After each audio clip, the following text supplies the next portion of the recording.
Samantala, nanumpa na rin sa tungkulin si Mayor Herbert Bautista bilang re-elected mayor ng lungsod, Quezon.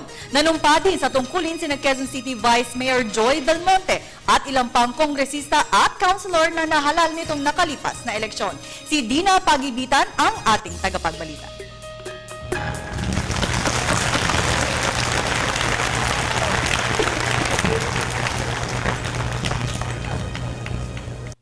Kanyang ikalawang termino, formal nang nanumpa bilang mayor ng lungsod ng Quezon si Mayor Herbert Bautista.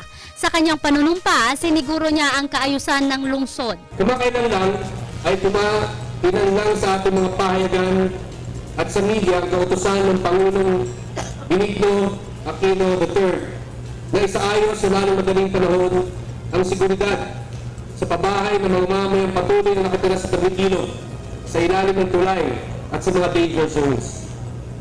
Ang Quezon City ang kauna-unahang lungsod na nagsumite ng kanyang programang pabahay sa pambansang pamahalaan.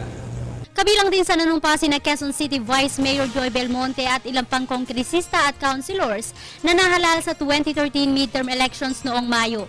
Ang aking sariling agenda is to come out with bills that will make our country more competitive.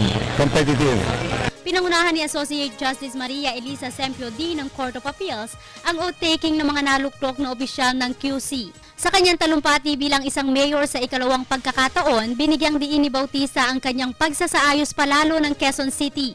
Gayon din ang kanyang mga nakalinya ng plano upang mapabuti palalo ang nasasakupan.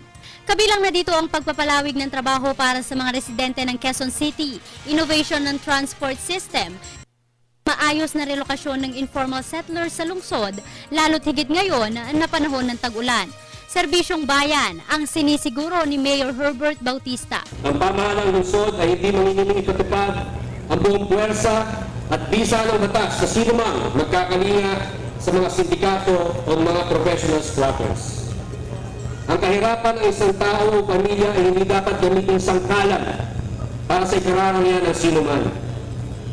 Ang obligasyong ipatupad ng batas ay di tungkulin ng isang tao lamang. Ang tungkulin ipatupad at siguruhin ang batas ay pinatutupad at sunusunod ay obligasyon nating lahat mula sa akin hanggang sa pinakahuling kagawad ng barangay. Para sa Telebisyon ng Bayan, ako si Dina Pagibitan.